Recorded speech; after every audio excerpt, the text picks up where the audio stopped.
What's up, gentlemen? Today I think I'm gonna build a dirt jump, a really small dirt jump.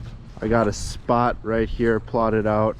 I think I'm gonna come in from over there, shoot off the jump right here, and then go that way. This is actually my first time building a dirt jump. I got a rake and a shovel, so what more could you ask for? It's weird because on a mountain bike I can really easily, or pretty easily, go off pretty big jumps, but when you got something as heavy as this, like a dirt bike or whatever, it's kind of a lot different. At least to me, it feels a lot different, especially without pedaling and your feet are in a little bit different spot than they would be on pedals. For me, it's a little bit harder, so I want to start out with a small jump and just get used to flying through the air without getting that much air in height, you know what I mean? So we're gonna start off small, probably just like a foot jump. We're gonna go this way, launch off here, and then just land on flat for now. Got my first pieces of sod out. It's actually a lot harder than I thought.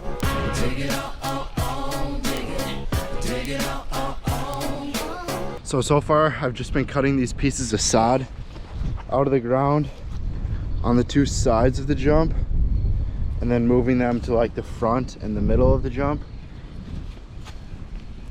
So it's kind of weird. I think I might be doing something wrong. If you guys know how to actually build a dirt jump, let me know down in the comments. Like, where do you get the dirt from? Do you get it from the sides?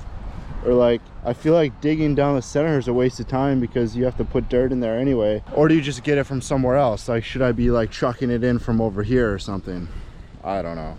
All right, I ran out of room for where I'm finding dirt on the two sides. I don't really want to build a bunch of trenches around here because I feel like they'll fill up with water, and I don't want to dig from here because I need this landscape for the jump. So what I'm gonna do is go get the wheelbarrow and then go right over here under this wire and then get the dirt from this good spot over here and then just dump it on the pile. I think that's gonna work way better. Got my shovel, shoes full of sand. Check out the tag, the name's Caveman.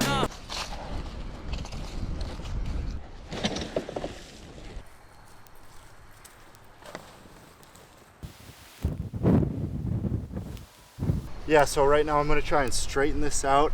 I don't want any lip on this jump. I don't want it to curve upward because that can spell disaster when you're kind of an amateur like me. I don't want to flip over the handlebars or something. So for today, the jump is going to be relatively straight. And I'm just going to pack this down and see what it looks like.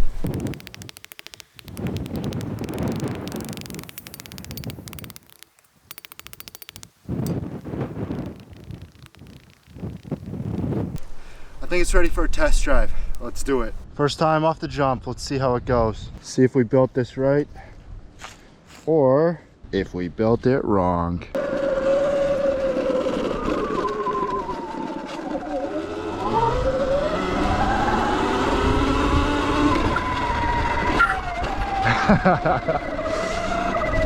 A little bit nose heavy. Let's see if we can level that out.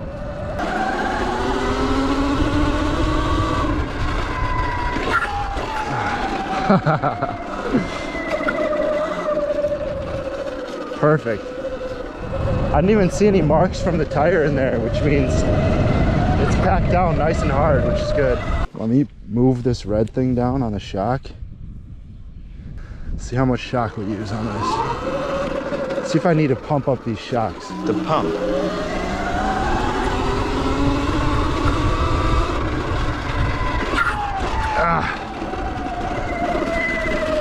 A little nose heavy again. So I just watched it on my camera. It looks pretty embarrassing. I don't know if I even want to show you. I get this much air about from here to here. I don't know, man. I need some practice. What I need is like a motocross track. It's just a bunch of jumps and I can keep trying, you know what I mean? All right, I learned a couple things since I last turned off the camera and thought I was done filming. First thing is, I am running through the entire shock.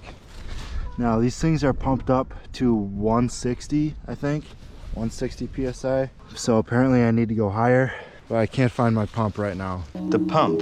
So I'm gonna have to get that another time. Today we're gonna have to risk it.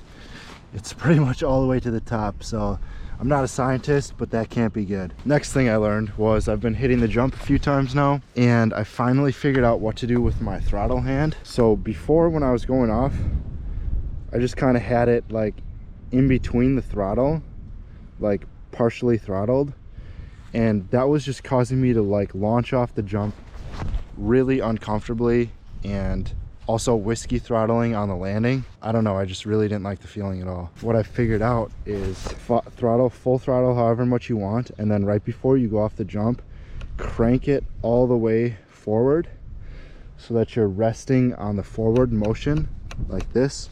So then it can't go anywhere. You're just pushing against the stop. You're pushing against zero throttle.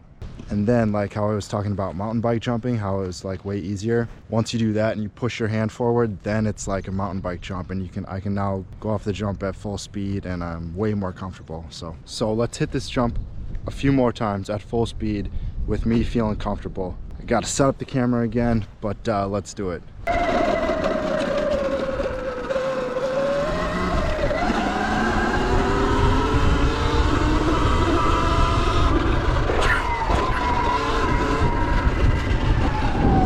Yeah man, this throttle trick, the throttle trick of pushing your hand forward against the stop throttle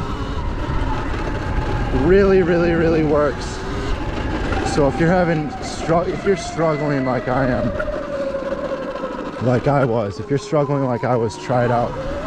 Just ram your hand forward.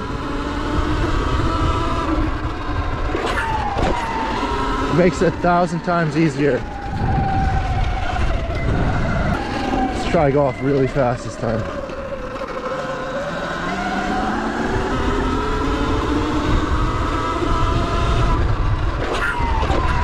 Hell yeah. So much more confident in the air.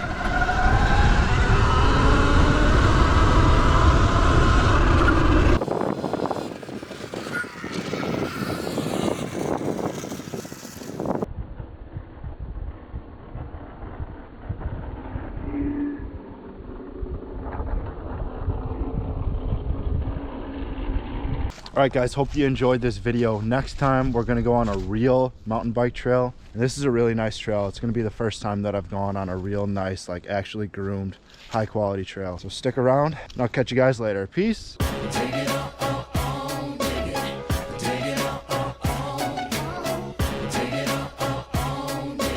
You got to go and dig those holes. Man, I'm tired.